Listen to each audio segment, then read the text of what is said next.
오늘 이 시간 함께 은혜 받으실 말씀은 신약 성경 마가복음 1장 35절에서 39절에 있는 말씀입니다.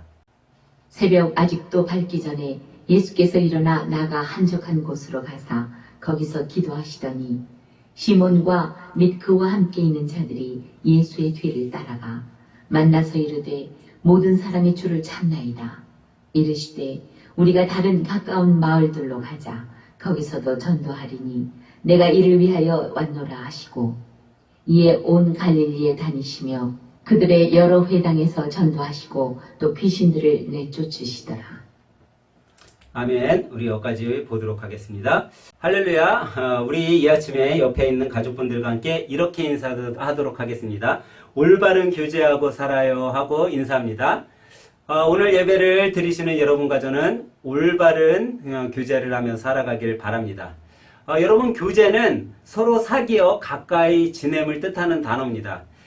이 교제는 어떻게 보면 주로 친구나 옆에 있는 이웃들하고 우리가 지낼 때 사용되는 단어이기도 하지만 특별히 오늘은 이 교제 가운데 가정에서 이 교제가 잘 이루어졌으면 합니다. 그래서 오늘 각 처소에서 예배드리는 여러분들 가정이 정말 자녀들하고의 관계 속에서도 교제가 잘 이루어지고 부부와 간에서도 잘 교제가 이루어져서 주님 보시기에 정말 아름답고 행복한 믿음의 가정을 만들어 가시길 주님의 이름으로 간절히 축원합니다.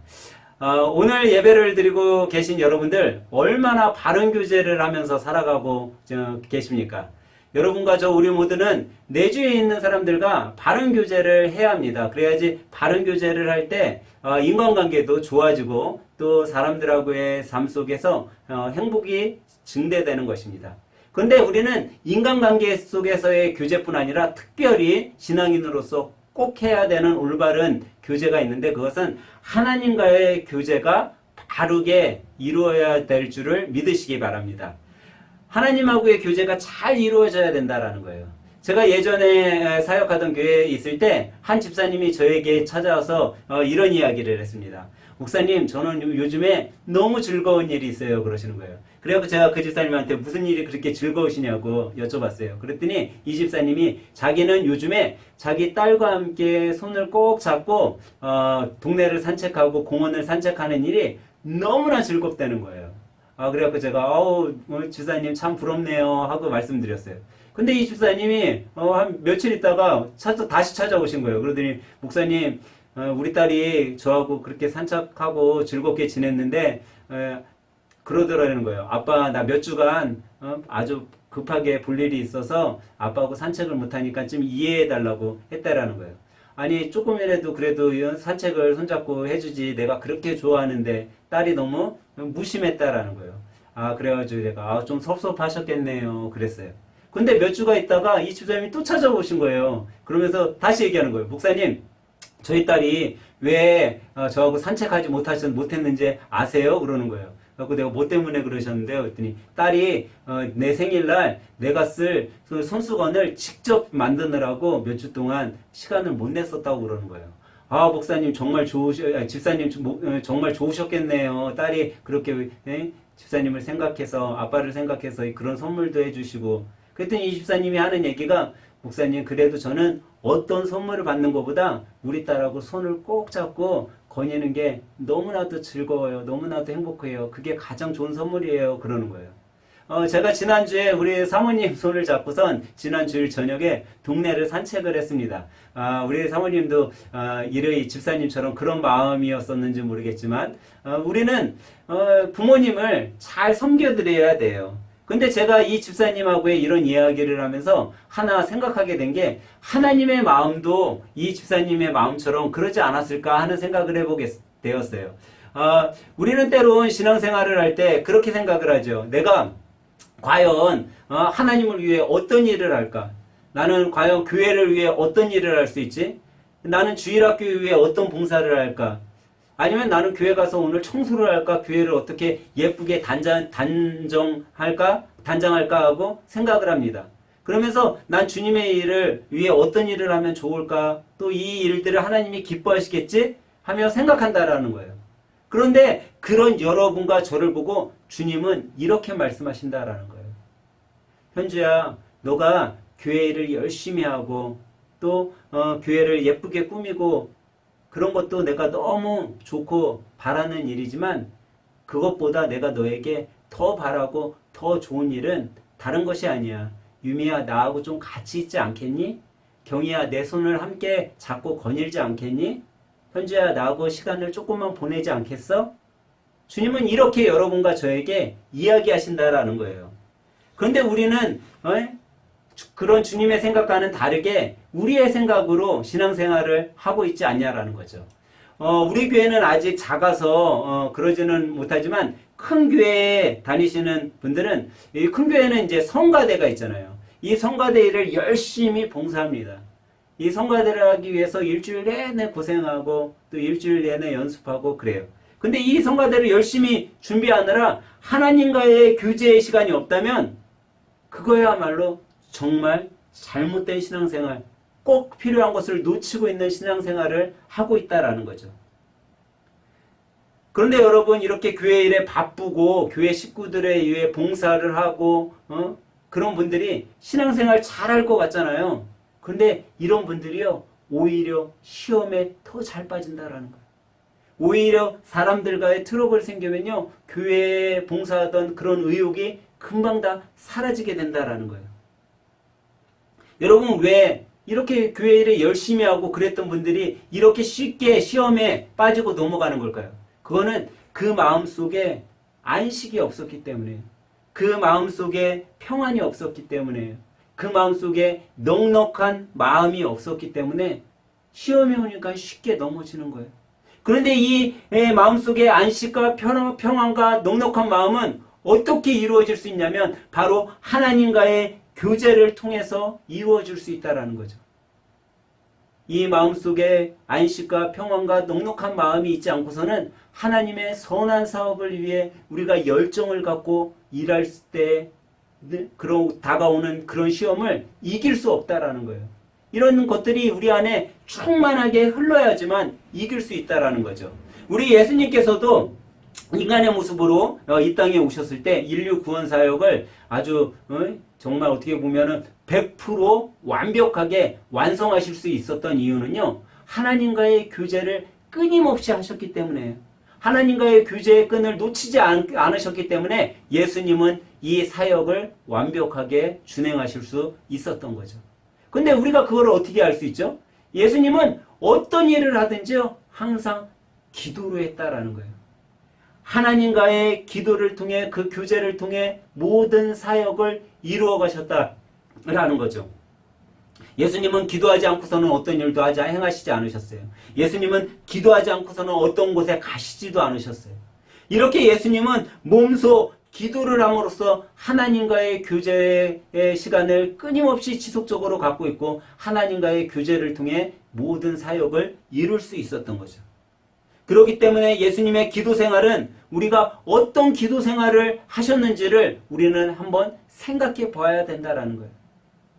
예수님이 어떤 기도 생활을 했길래 하나님과의 올바른 교제로 생활하셨고 그 올바른 교제가 하나님의 뜻을 이룰 수 있게 되었는지를 우리는 고민해 봐야 된다는 거예요. 그래서 오늘 이 아침에는 예수님의 기도를 통해 우리도 어떤 기도를 해야 할지를 생각해 보므로 함께 은혜를 나누고자 합니다. 첫 번째로 예수님은 어떻게 하나님께 기도하셨을까요? 예수님은요, 진정으로 사모하는 마음으로 하나님 앞에 기도했다라는 거예요. 예수님은 하나님과의 교제를 얼마나 사모했는지 모릅니다. 여러분, 오늘 본문 이야기는 안식일 다음날 이루어지는 이야기입니다. 그런데 이 안식일 다음날 이어지는 오늘 본문 이야기 바로 전에 보면은 그러면 어느 날 이야기가 있겠어요? 안식일 날 이야기가 있겠죠?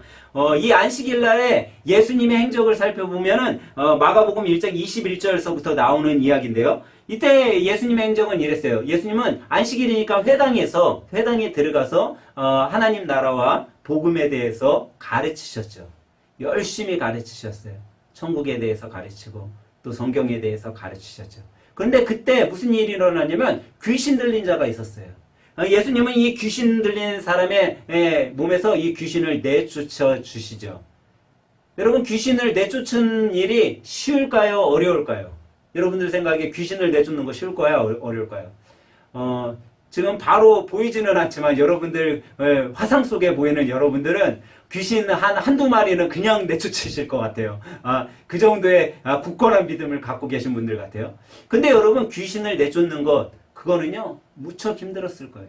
아마 예수님은 귀신을 내쫓을 때 어떻게 하셨을까요? 기도하셨겠죠. 안수기도를 해줬을 거예요. 저도 이제 목사로서 안수기도할 때가 많이 있어요. 근데 이 안수기도를 하고 나면요 집에 돌아가서요 집에 돌아가 저녁이 되면요 제가 몸이 완전 녹초가 돼요. 파김치가 되더라고요. 그 정도로 이 안수기도하고 힘을 쏟고 에너지를 쏟으면요 몸이 정말 모든 에너지가 빠져나갔기 때문에 힘이 하나도 없는 거예요. 근데 예수님께서는 지금 그런 일을 행하셨어요. 이 안식일날 말씀도 가르치시고 귀신도 쫓아내시고 너무나 지친 몸이었을 거예요. 그래서 예수님도 육신이기 때문에 안식이 필요하셨어요. 이제 좀 쉬고 싶으셨죠. 그래서 이 쉬고 싶어가지고 어디를 들어가셔요? 베드로와 안드레의 집에 찾아 들어갔죠.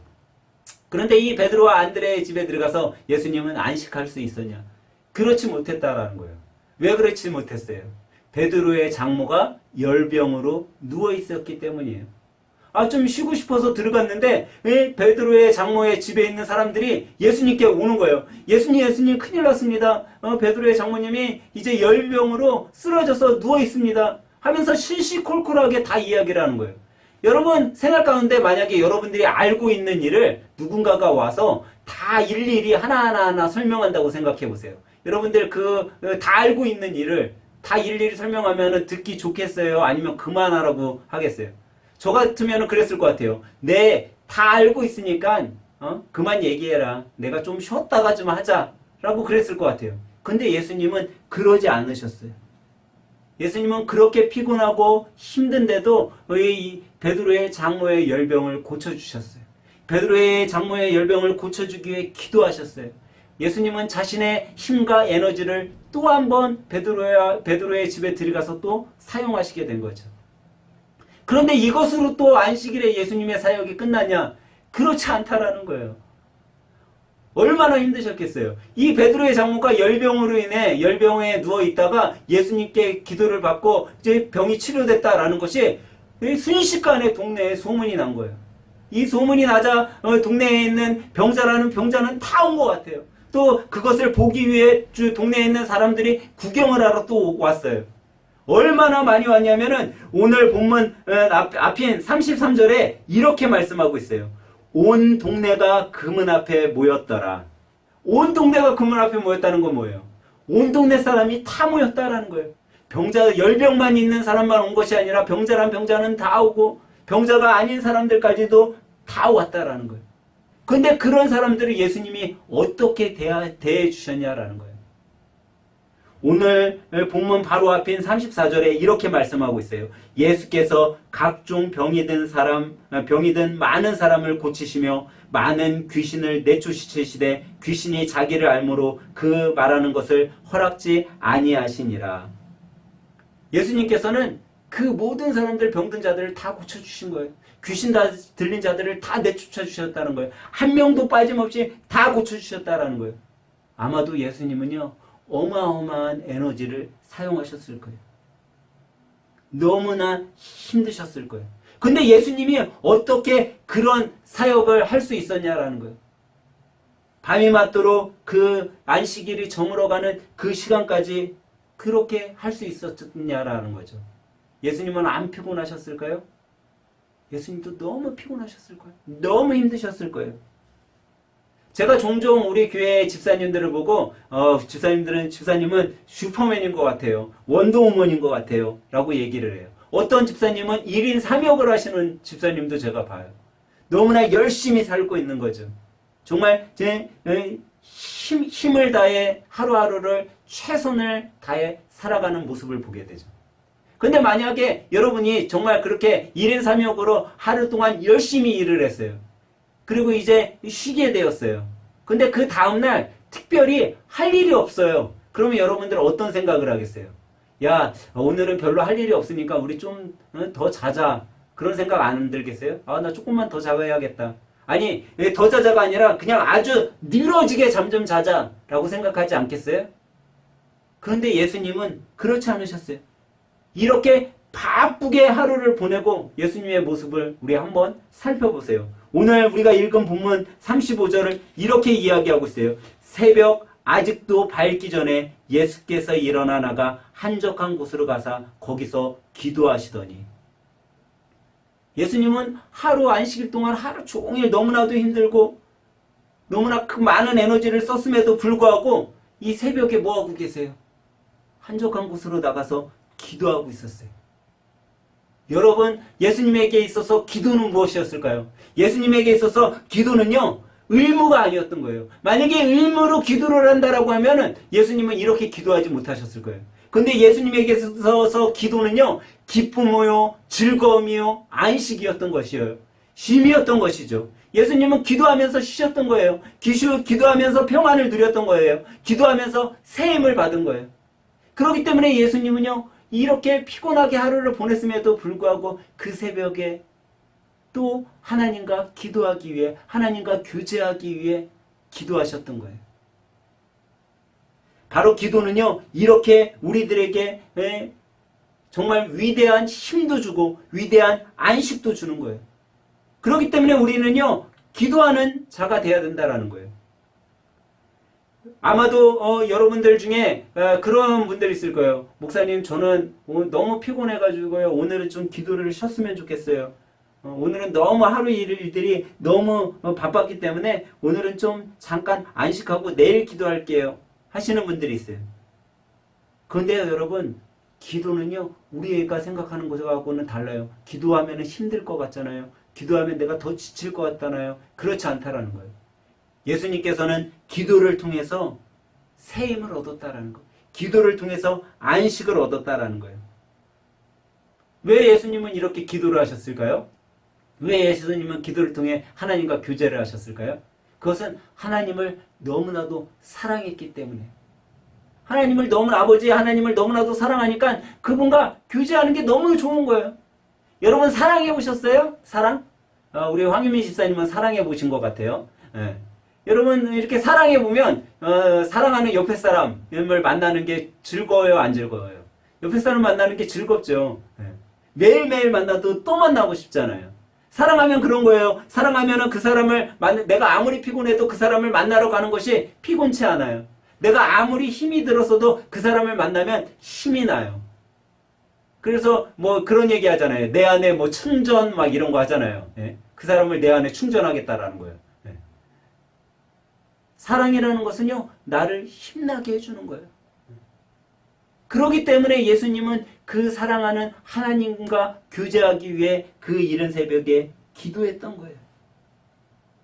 예수님은 기도를 사모하시는 분이었어요.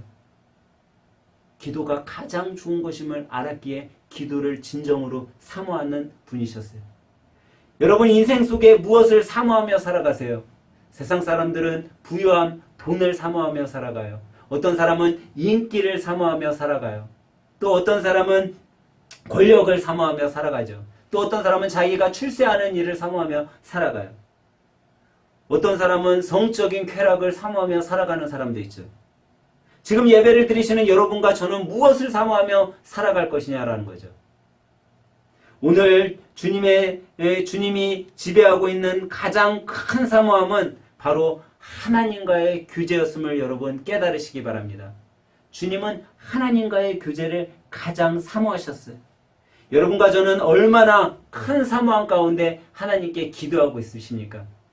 우리는 진정한 사모함으로 하나님 앞에 기도해야 된다는 거예요. 주님이 기도하셨던 그 사모의 마음을 가지고 우리도 기도해야 된다는 거예요.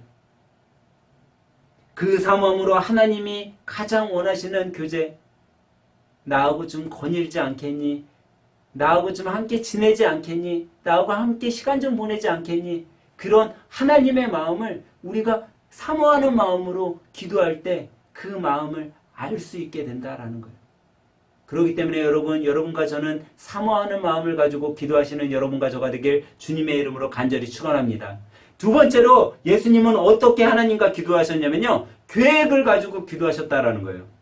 오늘 본문에서 우리는 예수님이 하나님과 교제하기 위해 계획을 세운 것을 볼 수 있어요. 주님은 계획을 하셨어요. 그 다음날 이튿날 아침에 내가 무엇을 해야 될지를 계획하고 계셔요. 오늘 본문으로 한번 다시 돌아가 볼까요? 35절 상반절에 보면 새벽 아직도 밝기 전에라고 얘기하고 있어요. 예수님은 하나님과의 교제를 어느 시간대로 정하셨어요? 새벽으로 정하셨다라는 거예요.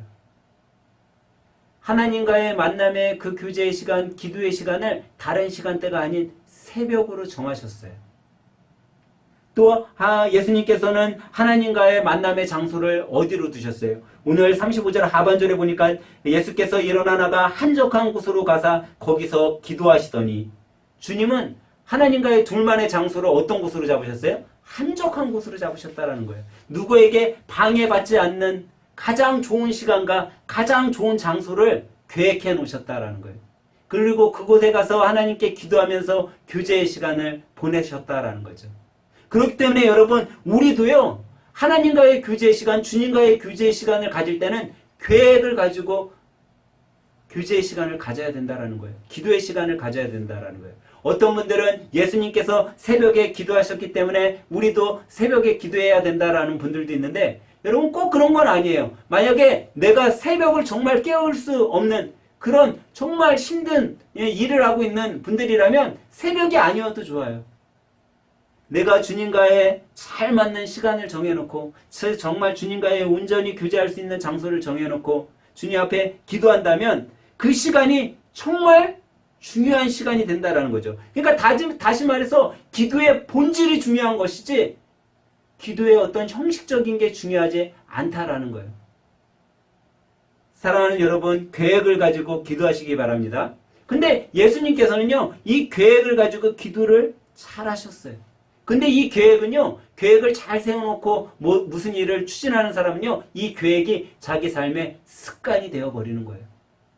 예수님은 습관처럼 기도하실 수 있게 된 거죠. 여러분 혹시 자녀를 키울 때 그런 생각하지 않으세요? 우리 자녀가 좀 공부 좀 잘했으면 좋겠다 하는 생각 해보지 않으세요?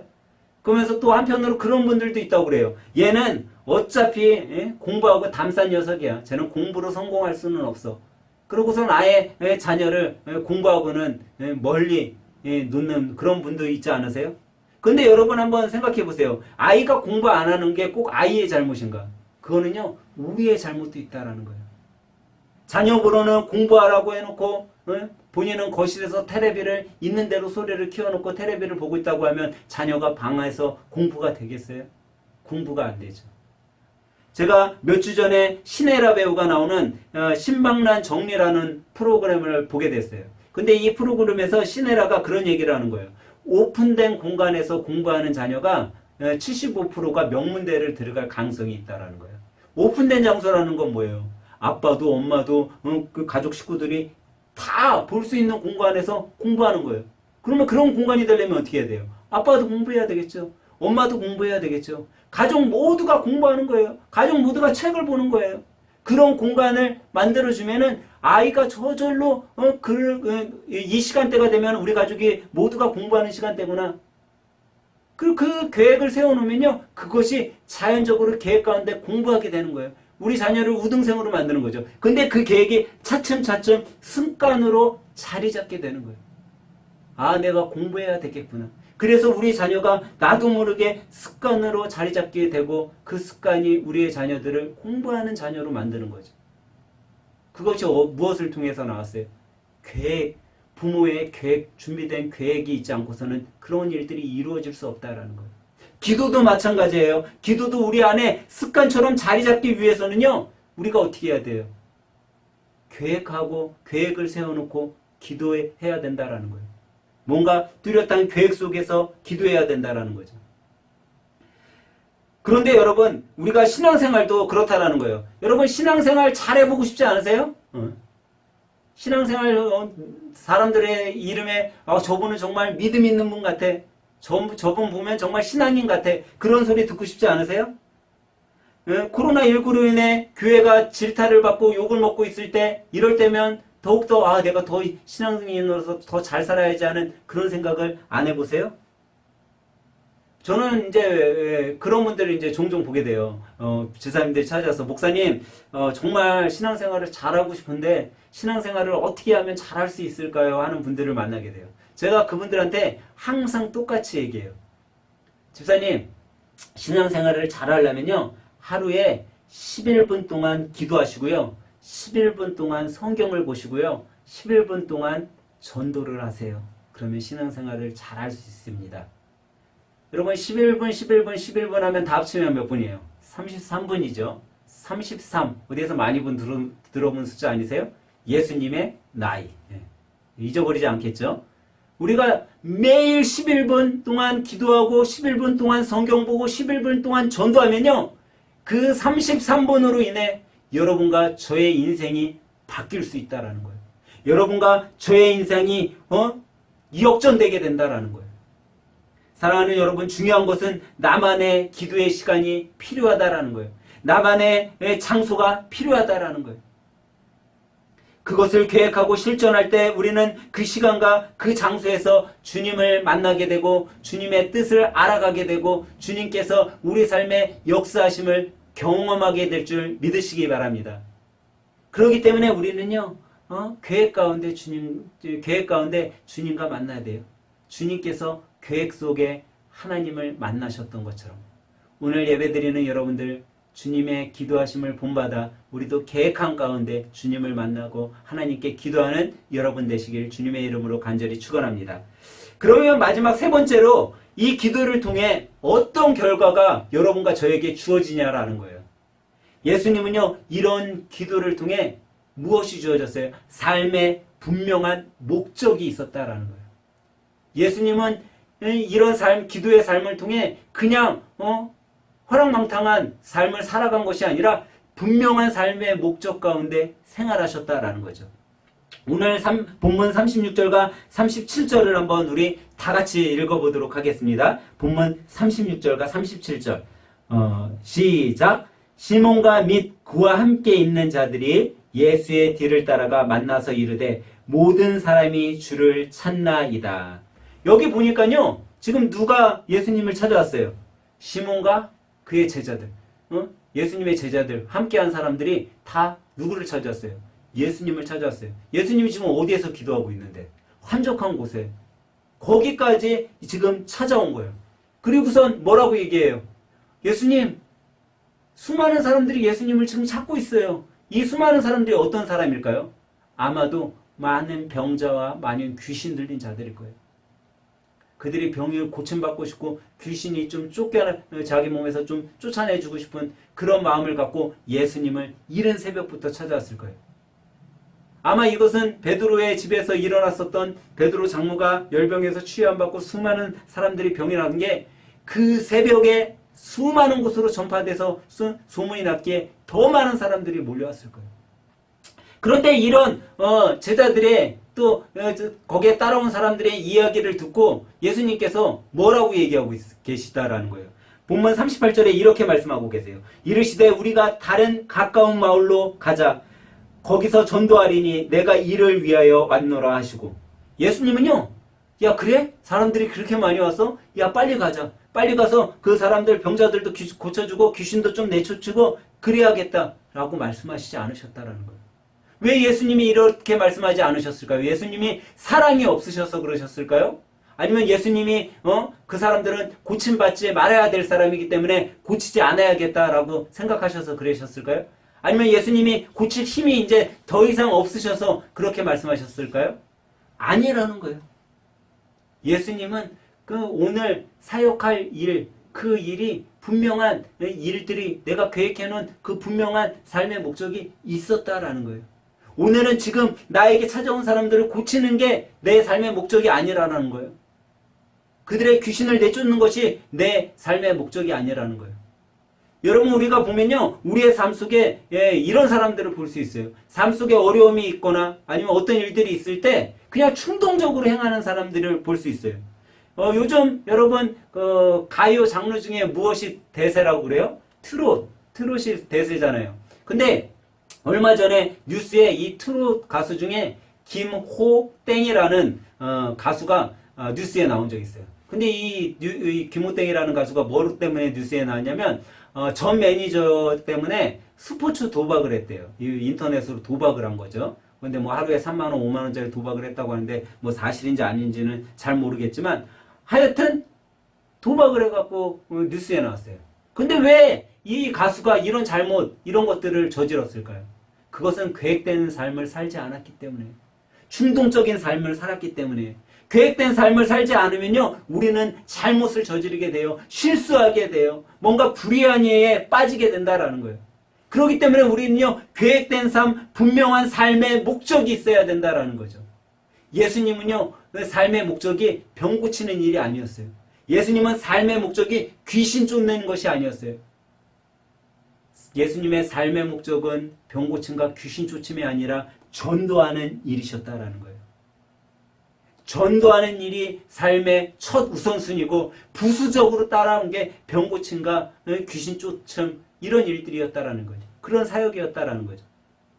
그래서 본문 39절에 이렇게 말씀하고 있어요. 이에 온 갈릴리에 다니시며 그들의 여러 회당에서 전도하시고 또 귀신들을 내쫓으시더라.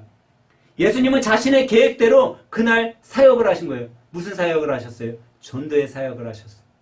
예수님의 이 분명한 삶의 사역의 목적 때문에 갈릴리 전 지역에 복음이 선포될 수 있었던 거예요. 만약 예수님이 그냥 충동적으로 생활하셨다면 아마 베드로의 장모의 그 집에서 수많은 병자들만 고치다가 끝났을지도 몰라요. 하지만 예수님은 분명한 삶의 목적이 있었다라는 거예요. 우리는 여기서 한 가지 생각해 봐야 할 것이 있어요. 우리가 살아갈 때 우리가 정말 생각했던 것과 다른 삶을 우리가 맞닥뜨려질 때가 있어요. 또 우리가 너무나도 힘들어 지칠 때가 있어요. 그런데 그때 충동적인 인생을 우리는 살지 말아야 된다라는 거예요. 충동적인 인생을 살아서는 안 된다라는 거죠. 비록 우리의 인생이 내 생각과 내 뜻대로 되지 않더라도 우리 삶 속에서 역사하시는 주님을 바라보고 우리 삶의 분명한 목적을 가지고 우리는 살아가야 된다라는 거예요. 주님과 교제의 삶을 살아가야 된다라는 거예요. 그러면 그 삶의 목적, 그 주님과의 교제의 삶을 통해서 하나님께서는 여러분과 저의 삶에 더 위대한 일들을 이루어 가신다라는 거예요. 여러분 그것을 믿으시기 바라요. 사랑하는 여러분과 저는 왜 기도하세요? 여러분은 지금 왜 기도하세요? 우리는요, 하나님의 뜻을 알기 위해 기도하는 거예요. 하나님의 뜻을 알게 되면 우리는 자연스럽게 하나님의 그 능력 앞에 무릎을 꿇을 수밖에 없는 거예요.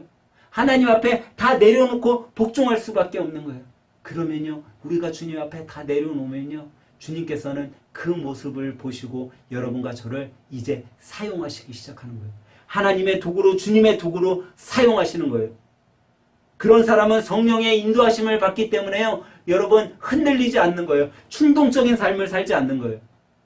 39절 다시 읽어보면 이에 온 갈릴리에 다니시며 그들이 여러 회당에서 전도하시고 또 귀신을 내쫓으시더라. 주님은 분명한 삶의 목적이 있으셨어요. 전도의 삶의 목적이 있으셨어요. 그 전도의 삶은 하나님의 영광을 드러내는 일이었어요. 이제 말씀을 정리하려고 합니다. 주님께서는 사모하는 마음, 진정으로 사모하는 마음을 가지고 기도하셨어요. 하나님과의 만남을 너무나도 사모하셨어요. 또 주님께서는 하나님과의 그런 만남을 위해 정말 신중하게 계획해 놓으셨다라는 거예요. 좀 더 깊이 하나님과의 교제할 수 있는 시간과 장소를 계획해 놓으셨다라는 거예요. 이런 주님의 사모하는 마음과 계획 가운데 주님은 자기가 걸어갈 삶의 분명한 목적을 가지게 되셨다라는 겁니다. 오늘 각 교회에서 마음을 모아 예배를 드리고 계신 여러분과 저는 지금 어떤 모습으로 주님과의 만남을, 주님과의 교제를 하고 있습니까? 오늘 예배를 통해 깨달은 여러분과 저의 기도 속에 하나님의 뜻이 나타나길 바랍니다. 그 기도 속에 예수님과의 진정된 교제가 일어나길 바랍니다. 그리고 그 기도 가운데 하나님의 나라가 확장되길 소망합니다. 그래서 우리 기도 속에 놀라운 하나님의 축복이, 하나님의 기적이 일어나길 바랍니다. 사랑하는 여러분, 이번 한 주를 살아갈 때도 그래도 우리 모두가 이 기도에 대해서, 예수님의 기도에 대해서 체험하고 깨달은 자로서 여러분 기도의 증인으로서 한번 살아가 보시길 바랍니다. 주님과 같이 계획된 기도를 한번 해보고 살아가시길 바랍니다. 그리고 분명한 목적 가운데 한번 살아가 보시길 바랍니다. 그러면 이번 한 주가 정말 내 생각이 아닌 주님의 생각 가운데 이끌려가는, 주님만이 드러나고 하나님만이 높여지는 그런 한 주가 되실 것입니다. 그런 믿음의 삶을 삶으로 한 주도 승리하시는 여러분과 저가 되길 주님의 이름으로 간절히 축원합니다. 기도하겠습니다. 너희는 내게 부르짖으며 와서 내게 기도하면 내가 너희를 들을 것이라 말씀하신 은혜의 하나님, 이 시간 우리의 믿음의 성도들이 주님께 사모하는 마음으로 기도합니다. 우리의 기도에 주님 찾아와 주시옵소서. 특별히 여러 재난의 장기화로 인해 어려움을 당하는 자들을 불쌍히 여겨주시고 긍휼을 베풀어 주시옵소서. 이 재난의 시간이 속히 지나가게 도와주시옵소서. 그리고 이 재난 속에 다시금 평안했던 시간이 얼마나 큰 행복이었는지 돌아보게 하시고 어려울 때일수록 더욱 주님께 기도하게 하시고 오직 기도 가운데 주님의 역사하심을 바라보게 하여 주시옵소서. 이번 한 주도 오직 기도 가운데 평안과 안식과 넉넉한 마음을 얻길 원합니다. 때론 아픔과 고통으로 어려움이 있더라도 넉넉히 이길 수 있는 힘을 주시고 그 속에서 짜증과 분노보단 평안과 안식을 찾을 수 있게 인도해 주시옵소서. 오늘 이 시간 주님의 기도의 삶을 통해 깨닫게 하신 주님을 찬양하며 이 모든 말씀 예수님의 이름으로 기도합니다. 아멘.